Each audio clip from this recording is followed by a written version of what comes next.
Do you ever listen back to songs you heard as a teenager and realise how bizarre the lyrics are?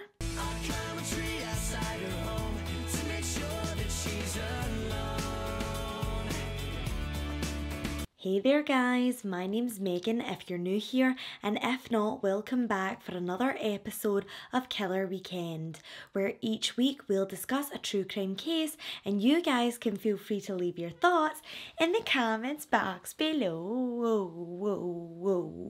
If you like all things true crime, then please hit that subscribe button and the notification bell so you don't miss any of our upcoming episodes. I will leave a small disclaimer at the beginning of this episode. It does involve details of violent crime, mental illness, suicide and sexual harassment. If that's a trigger point for you, then please feel free to turn away now. And remember, if you've nothing nice to say, just know I have a whole bag of shh with your name on it. You can also listen to Killer Weekend over on Spotify now, which is a nice new development. So please head over to Spotify and leave a 5-star review in support of the channel. Gremlins, it has been forever and a day. And as much as I would love to just dive right in, I won't, because today we have an amazing new sponsor. Let me introduce you to Heyyy Casino. Anyone who knows me knows that I'm a teeny bit competitive, so I'm sure it comes as no surprise that I'm also a massive fan of online gaming. I recently discovered Heyyy Casino, and let me tell you, it has become one of my absolute favourites. Heyyy Casino is free to download on iOS and Android devices, and each new player is gifted with a welcome bonus of 5 million chips. With over 100 online casino games to choose from, you'll be spoiled for choice.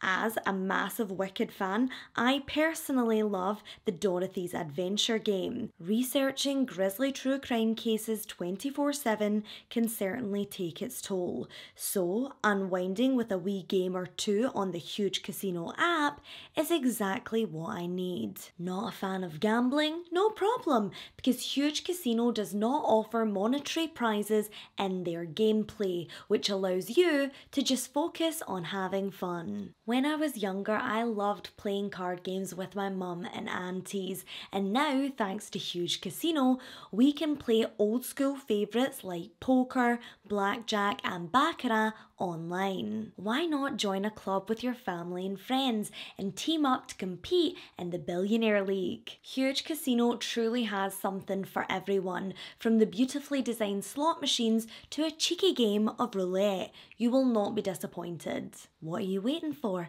Go ahead and download Heyyy Casino from the link in my description and get 5 million chips. Oh, and don't forget to let me know exactly what games you're loving in the comments box below. It really helps this wee channel if you use my special link. So download Heyyy Casino from the link in my description. Happy playing! Welcome back to the show, and in a weird way I've actually really been looking forward to this one because the case that I have to share with you today is very important, as it carries with it a really valuable message. So often we see these crimes completely destroy victims' families and survivors in their wake, and understandably those left behind are unable to find any sort of light or positivity in the aftermath of such traumatic events. It truly is a rare and inspirational thing to find a family who are able to take that pain and channel it into creating positive changes in the world, which is exactly why I wanted to cover this particular case and, as always, spread some awareness along the way. So tonight, everyone, we will be discussing the tragic murder of Katy Benoit.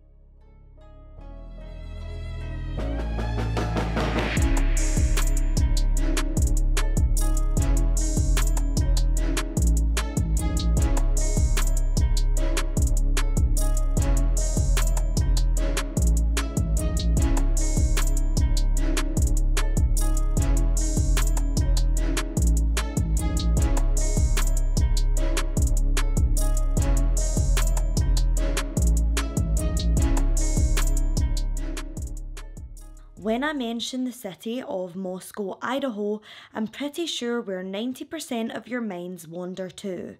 It's no secret that the university town has recently been the backdrop for some horrific events. I won't be saying too much on the matter as the criminal court case is currently ongoing, but for those who don't know what I'm referring to, the city was recently the scene of one of the most brutal crimes that the Northwest had ever seen. The murders of Ethan Chapin, Zena Kernodle, Maddie Mogan and Kaylee Goncalves, also known as the Idaho 4 murders and the Kings Road killings, rocked the tight-knit community mainly made up of students and small business owners. To anyone who is familiar with the details of this case, I think we can all safely agree that what happened to these kids would be more suited to the plot of a scary movie. Even once justice has been served, I think it will be a pretty long time before the residents of Moscow can walk past that infamous off-campus apartment at 1122 King Road without experiencing a cold shiver down their spine. In light of these killings, several issues have been raised regarding the students at Idaho University and their safety. Rumours of faulty locks and broken security systems swirled in the days that followed the tragic slayings. Of course, the blame of what happened to Kaylee, Maddie, Ethan and Zena has to lay solely at the feet of the perpetrator, but the fact that they were attacked whilst asleep in their own apartment would make any parent or student uneasy, to say the least. Along with these claims, many have had a lot to say regarding the victim's social media presence and how the killer may have tracked them through the popular picture-sharing app Instagram. It's only natural in these occurrences to look to outside forces to try and reason why them and why now? But as we true crime aficionados already know, sometimes terrible things just happen. Sometimes awful people just snap without any warning, and there's nothing that anyone could have done to prevent it. It's sadly just another isolated incident. However, can we really use that term when it's not just once or twice even? When does tragedy turn into negligence? And when does someone need to stand up and take accountability and make the necessary changes to ensure that nothing like this ever happens again? The 22nd of August 2011 marked the beginning of an exciting new chapter for 22-year-old Katy Benoit. She had recently graduated from the University of Idaho with a bachelor's in music and psychology and was looking forward to working towards her postgrad. It hadn't been the easiest of years for the Boise-born beauty, but she was feeling upbeat about the future, and that night she settled in at home for a quiet night with her girlfriends. Katy stayed at the off-campus residence at 112 Lily Street with her two roommates Emma Gregory and Megan Walker-Smith. It wasn't anything grand, but the little lemon house located only 12 minutes from campus was perfect for the three young students. That evening, to celebrate the start of the new school year, the friends decided to have a little girls' night in. As Katy was a skilled baker, she was delegated the task of making some cookies and sweet treats for the occasion. She had many talents, but all who knew her agreed that her baked goods were top tier. The streets outside fell quiet sometime around 7 p.m, with many of the students who lived locally back at home once the afternoon classes had let out. The girls' home, nestled within a nearby tree line, wasn't the sturdiest property for sure, and if you were walking by, you most definitely would have heard Katy and her two girlfriends giggling from outside. It was later said by loved ones that the recent college graduate had the goofiest laugh. Just another thing that made her so different and unapologetically Katy. In that moment, whilst baking in the tiny kitchen with her pals, all of the painful experiences from that year faded away. And even if just for a few minutes, Katy was able to be herself again, just making jokes. Her friends would later say that she seemed different that day, lighter. However, as they messed around with cookie dough and rolling pins, they were completely unaware that a vicious stalker was outside, watching their little house in quiet obsession. Sometime after 8:40 p.m, Katy took a break from the fun to smoke a cigarette on their small back porch. She popped out the door, promising to be right back. But she wouldn't be back. 2 minutes later, Megan and Emma were thrown into what felt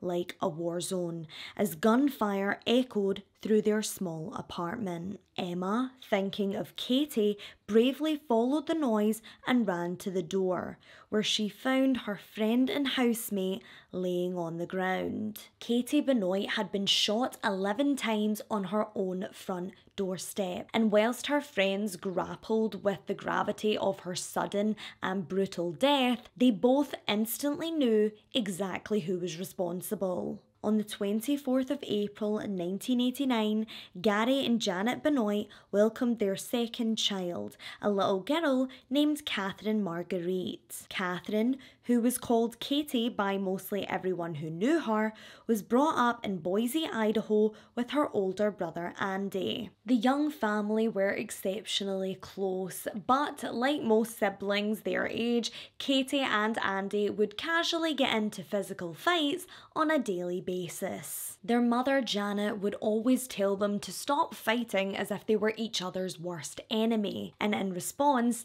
Katy always smiled at her brother and said she wasn't his worst enemy, but his best enemy. Family was very important to the Benoits, and each morning Janet would insist that they sit together and eat breakfast with no interruptions. Over the breakfast table, they would debrief, chatting about what had been going on at school and work, etc. And over time, this became their own special way of staying connected. Even as a small child, it was evident that Katy was musically gifted. She always had a good ear for music and would dance wherever and whenever she got the chance. Janet and Gary had high hopes for both of their children. Son Andy was an NFL fanatic from an early age, studying football strategies by rewatching old games over and over again. In 2005 and at the age of 19, Andy wrote an NFL preseason guide and it was quickly published. However, this wasn't the first time the young author had put pen to paper. He'd actually been creating NFL guides since he was 10 years old. According to an article in The New Yorker, Andy would prepare by watching 6 hours of footage a day for a month. A dedicated future sports journalist for sure. His younger sister Katy was equally as talented and started playing the fiddle at the age of 5, even competing in the Weiser National Fiddle Contest 4 years later. Whilst attending North Junior High School, Katy began taking cello lessons from Dr. Bill Wharton, an exceptional musician and also a professor at the University of Idaho. Katy was extremely dedicated and it was clear to her parents that this was no regular childhood hobby. Watching her play was really something special. Growing up in Boise, also known as the city of trees for its lush landscapes and mountain views, Katy discovered a love for soccer and was involved in many after-school clubs such as 4-H, the ski team and also the Girl Scouts. As a toddler, Katy was said to have been quite an independent thinker, and that was something she never quite grew out of. I mean, I could sit here for hours and tell you all of the great things about Katy Benoit. She was that girl, and I'm sure her parents couldn't have been prouder. Over the years that passed, the confident teen honed her skills as a cellist and went on to tour Europe with the Boise High Chamber Orchestra in the summer of 2005. For the most part, Katy led what most would consider a charmed life. However, it wasn't always butterflies and roses, and at some point in her younger years, she would have to make a very difficult and adult decision. Although it has never been released as to when this actually took place, Katy fell pregnant, and I'm sure, like most teen mums, this came as a huge shock not only to her but to her loved ones. After much reflection, Katy chose to give the child, a little boy, up for adoption. The child and his parents were named in Katy's obituary, so I can only assume that the adoption was either open or partially open, but for their privacy, I will not be naming them in today's podcast. It would seem that after her very selfless sacrifice, Katy was more determined than ever to get her education, and after graduating from Boise High School, she briefly enrolled at Boise State before transferring to the University of Idaho, majoring in psychology and minoring in music. Fitting in nicely to college life, Katy pledged the sorority Alpha Gamma Delta. Greek life really suited the new student. She was athletic, pretty, and had a wicked sense of humour, according to friends. Her older brother Andy was also thriving, having once been nicknamed the NFL kid by the Idaho Statesman. He was destined for great things and went on to become a sports writer for publications such as the New York Times and Sports Illustrated, to name a few. Katy always looked up to her big brother, but she never let his newfound fame get to his head. In fact, sometimes when she would call him, they would do this bit where he had become so famous that he pretended not to know her. The rest of the family may have been over 5 hours away, but they were never far from her thoughts. They kept in touch regularly, with Katy telling mum Janet, despite her hatred for the freezing cold winters, she was out there in Idaho just living her best life. She had a great group of girlfriends, and when they weren't too busy studying, they would hit up local restaurants like the Breakfast Club for the odd catch-up and boozy brunch. Katy was an unstoppable force. Funny, beautiful, intelligent, and a lover of all the spicy Mexican food groups. There was nobody like Katy. She was just a very special person.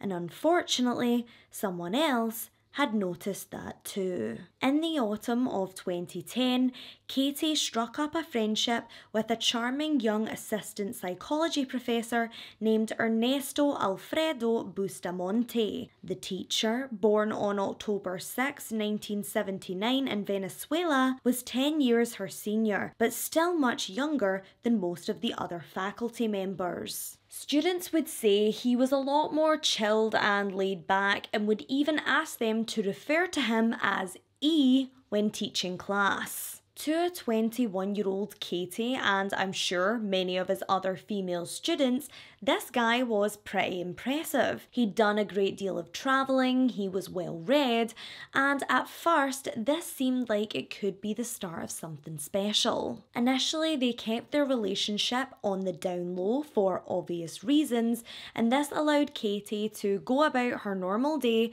without having everyone whispering about her. Now, according to those working and studying at the U of I in 2010-2011, Ernesto had two very different sides to him. 90% of the time, he was the insightful and relaxed dude who treated everyone fairly and as an equal. But there was also another Jekyll and Hyde type personality lurking just beneath the surface, one which Ernesto even nicknamed the Beast. Whilst he and postgrad student Katy were dating, he would tell close friend Rowdy Hope about this alter ego, claiming on several occasions that he could see himself becoming a psycho killer one day. Unbeknownst to Katy, Ernesto had been taking a medley of antipsychotic and antidepressant medications, all to suppress his dark tendencies. When he was first employed at the college, he informed university officials that he was indeed suffering from bipolar disorder, but that he had it under control. However much he tried to hide his true face, behind closed doors, Ernesto's mask was slipping. In 2009 and 2010, several female students had come forward to report him for sexual harassment and favoritism. Not only that, a small handful even accused him of arranging small get-togethers at his apartment where he would then force them into having sex with other men or himself. The Venezuelan-born educator denied all claims made against him and said that it was the girls who had taken his offer of friendship the wrong way. In both the August and December of 2010, a call was made to the U of I's Ethics and Compliance hotline, stating Ernesto was not only sleeping with several students, but had also been abusing a girl that he was in a romantic relationship with. It has since been confirmed that this female wasn't Katy, so just another person that he chose to traumatise. When later asked why none of these very serious allegations were taken any further or reported to police, Dean Catherine Aitken said that she and other university officials had met with Ernesto and decided that the best course of action would be to offer him a course on why relationships between faculty members and students are so wrong. Throughout their short-lived yet dangerous romance, Ernesto was awful to Katy, cheating on her countless times. In March 2011, she'd finally had enough of his emotional abuse, and during an argument with the assistant professor, she stormed out, taking a handful of his prescription pills with her. Katy would later admit that stealing his medication was a stupid thing to do, but in the aftermath of their fight, she just didn't want to be here anymore. It's clear to see that he'd beaten her down so much that she couldn't see any other way out. And we now know that he got off on doing this to multiple women, some even still in their teens. Yes, he'd played this game many times before, but he made a big mistake when he did it to Katy. According to reports made by Katy in the coming months, Ernesto didn't take too kindly to the fact that she'd left him. On one occasion, after she ended things, he even cornered her and forced a loaded gun into her mouth. This was the final straw, and now, after months of abuse, Katy was ready to share her side. In June 2011, she filed an official complaint with the university, stating that she was afraid of her ex and worried that he may purposefully try to derail her career, or perhaps worse. At that point, Katy had been Ernesto's research assistant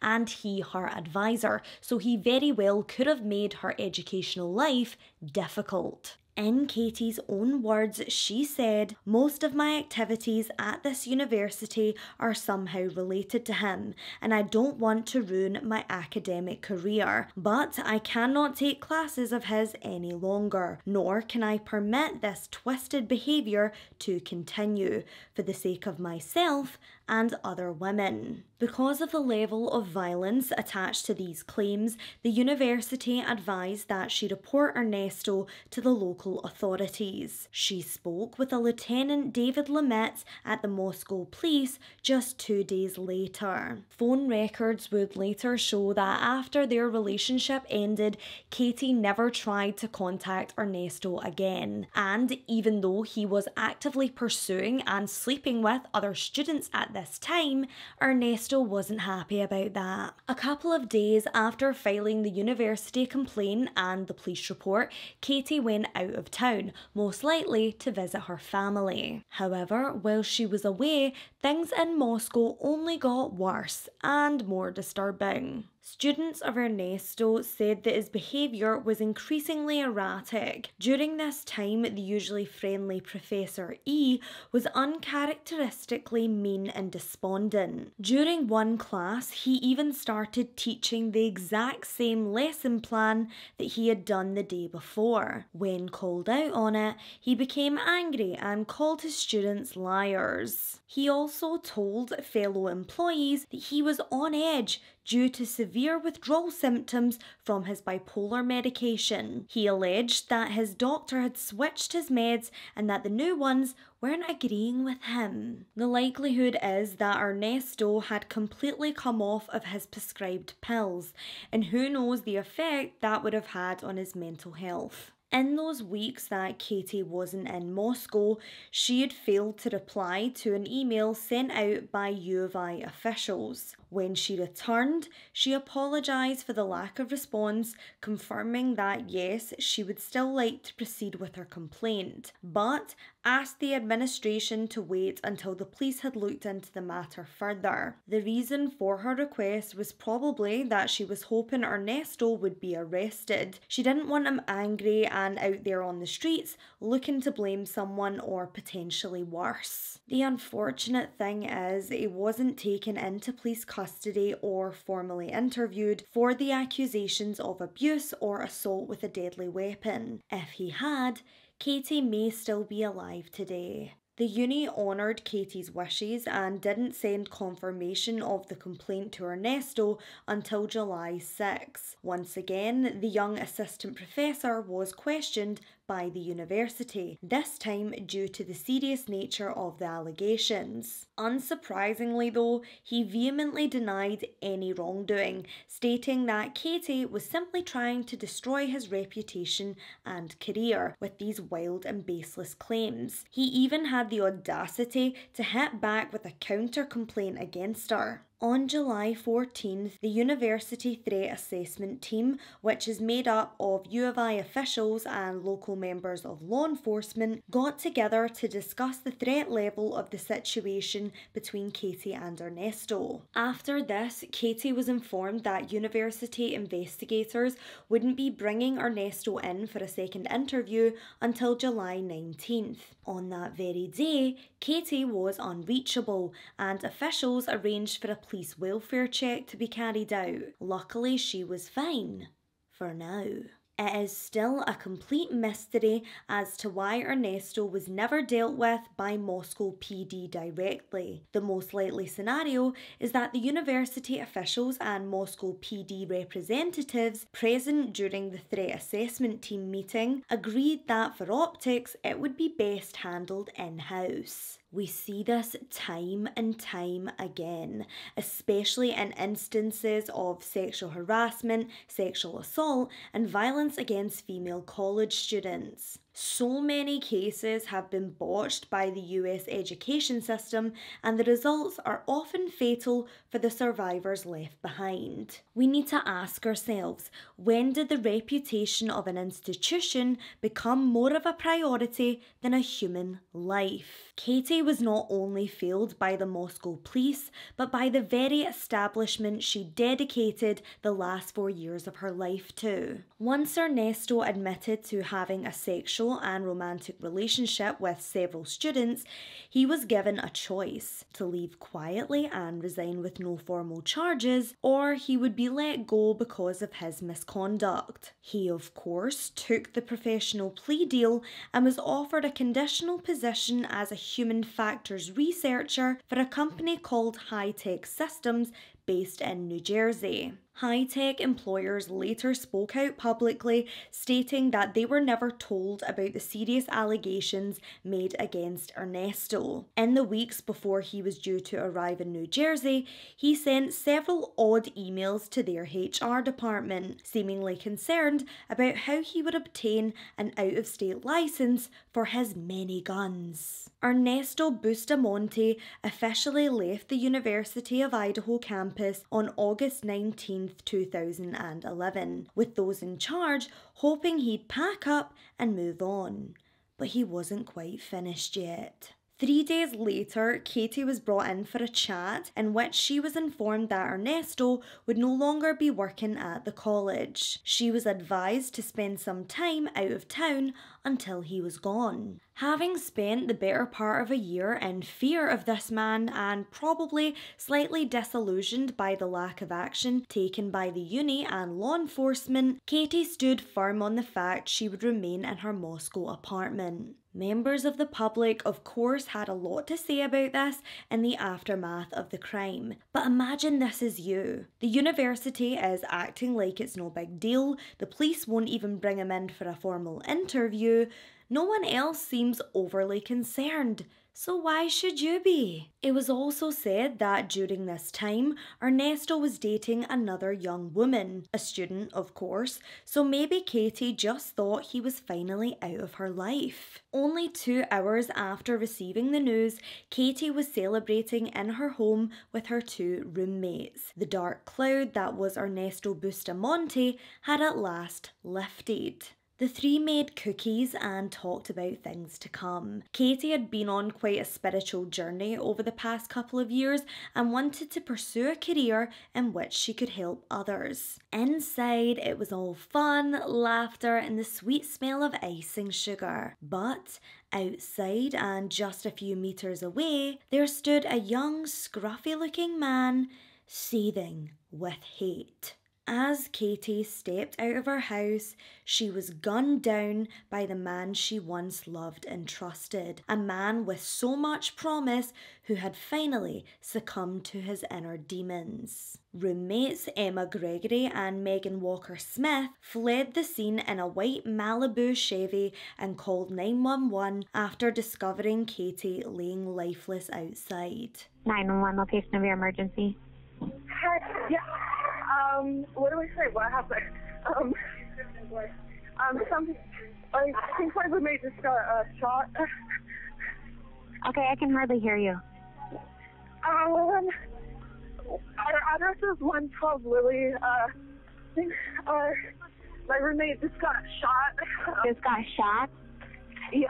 Are you in North Lily or South Lily? South. Okay, can you tell me exactly what happened? I don't know. We were in the house cooking and we heard shots and our roommate is outside covered in blood. Okay, what? Can you confirm the address for me again? 112 South Lily. What's the phone number you're calling me from? Okay, I got a couple questions for you, okay? Are you with her now? No, we left the house. I don't know what to do. Where is she? With my other roommate. Where is She's she? out on the back porch. How old is she? 22.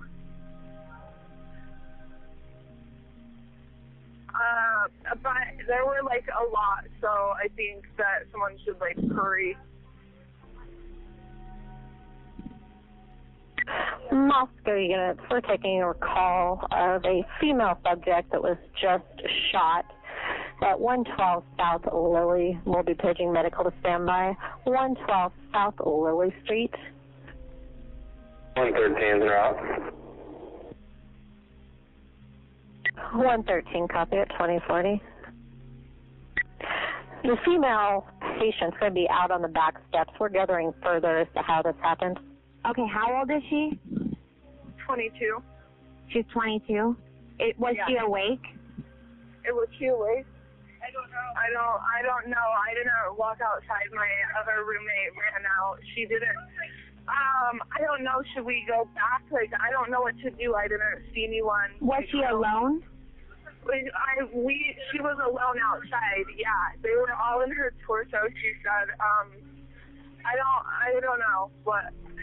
Do you know where the shots came from? No, we were in the house. They came from outside, but I don't know where.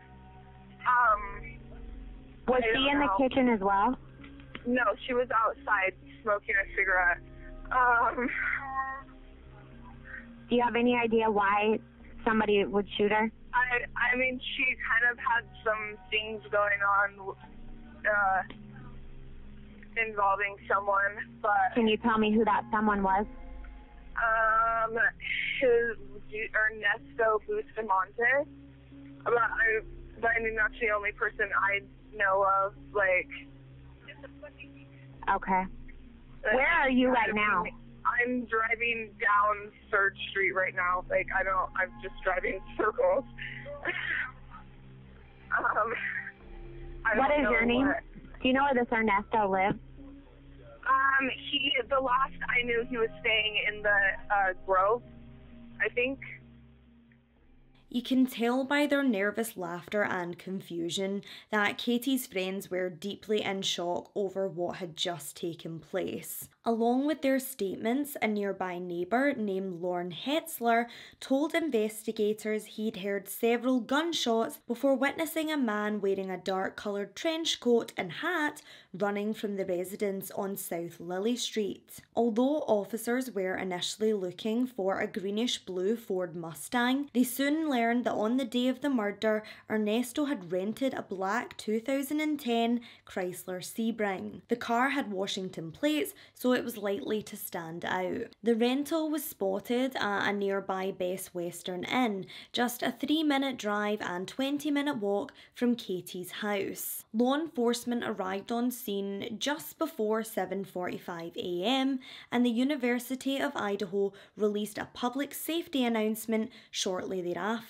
After a short standoff, investigators entered room 213 and found Ernesto's body. His cause of death, a self-inflicted gunshot wound. Moments later, the university withdrew the emergency alert and stated that the issue had been resolved. The community was in complete disbelief as to what had transpired in the last 24 hours. Katy's family and friends back home in Boise were destroyed by the news, and in the thick of their grief, they started searching for answers. Catherine Marguerite Benoit was laid to rest at the Dry Creek Cemetery in Boise, Idaho. Together, her loved ones ached for her return and for a chance to hear that goofy cackle of a laugh just one last time. As locals arranged a celebration of life memorial for Katy, questions began circling regarding her tragic demise. Over the next coming months,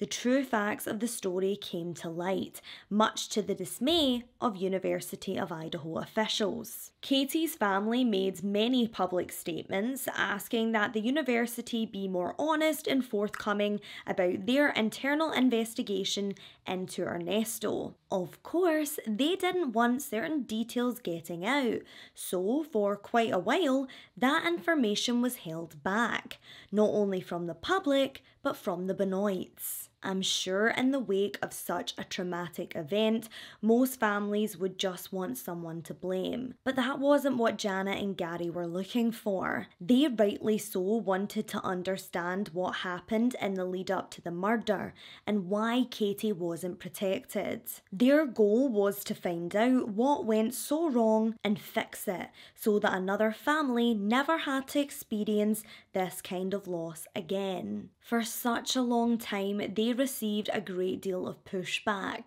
Nobody wanted to be held accountable for Katy's murder, but they kept going. Whether the administration liked it or not, her death raised questions regarding how the US education system deals with claims of sexual harassment and assault. Statistically, 27% of female undergrad students will experience a sex attack whilst at university. Out of those, only 1 in 10 will report it to the university or local police. There are multiple things that could be put into place, not only to make reporting these types of assaults easier for the survivor, but by preventing them from happening altogether. After learning the shocking details of Katy's harassment claim and that at least 13 other females had come forward to report their daughter's killer, Gary and Janet knew something had to change. Thanks to their perseverance and determination,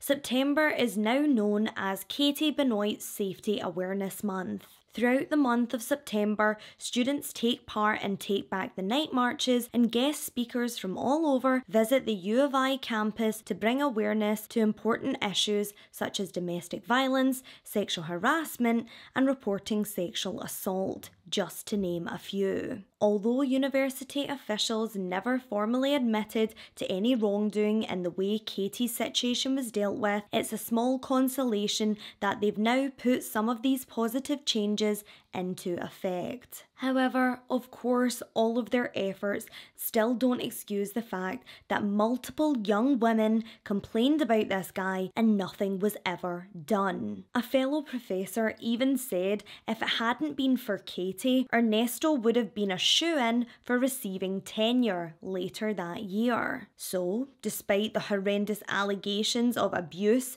harassment, sexual assault, and concerning fluctuations in his demeanour, the university were still quite happy to keep Ernesto on staff. According to U of I officials, the claims that came before Katy's could not be reported to the Moscow PD or taken any further because of strict confidentiality policies in place at the time. The Benoits felt that if these prior accusations had been taken seriously back in 2009-2010, then their daughter would not have lost her life in June 2011. 1 year after Katy's death, her parents sued the University of Idaho for negligence and recklessness. At no point did the university inform the Moscow PD of the previous atrocities committed by Ernesto, and therefore they believed the situation between he and Katy was an isolated incident. Because of several factors including this,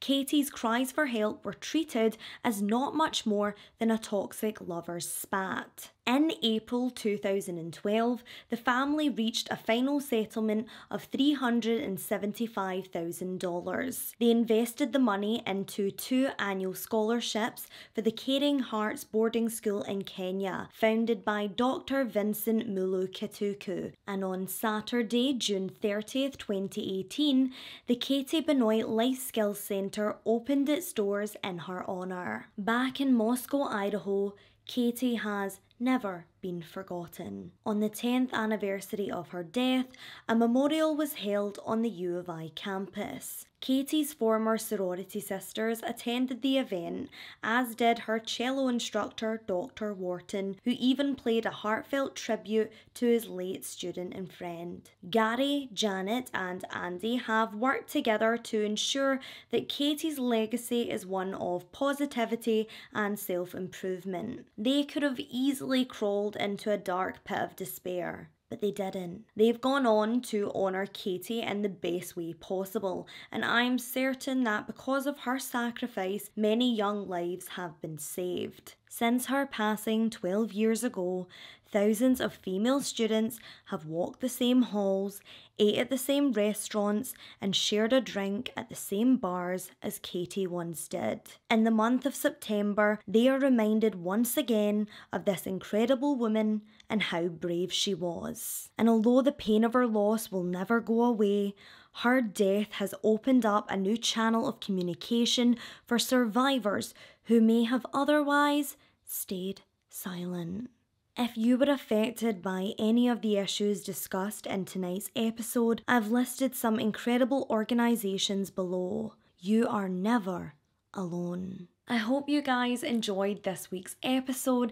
If you did, please give it a big thumbs up, hit that subscribe button and the notification bell, as it really helps this wee channel of mine. If you have any case suggestions, please email them to me directly at megankillerweekend@gmail.com. Do you enjoy the spookier side of life? Then please tune in to our brand new horror podcast, Here She Lies. I'll pop the link in the description box below. Can I just quickly say a massive thank you for all of the love on the new pod. It hasn't gone unnoticed, so a big cheers to you for all of the 5-star reviews and kind comments.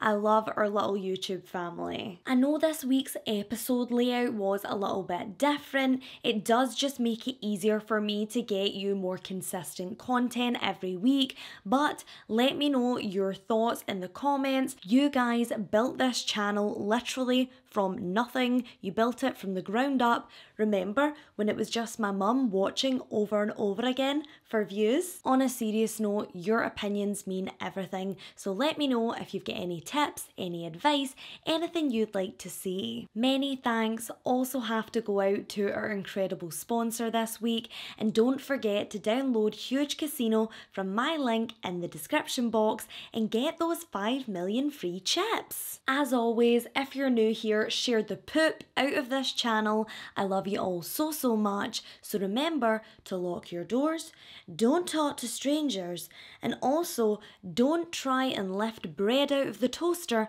with a fork. Just saying. See ya! Big kisses.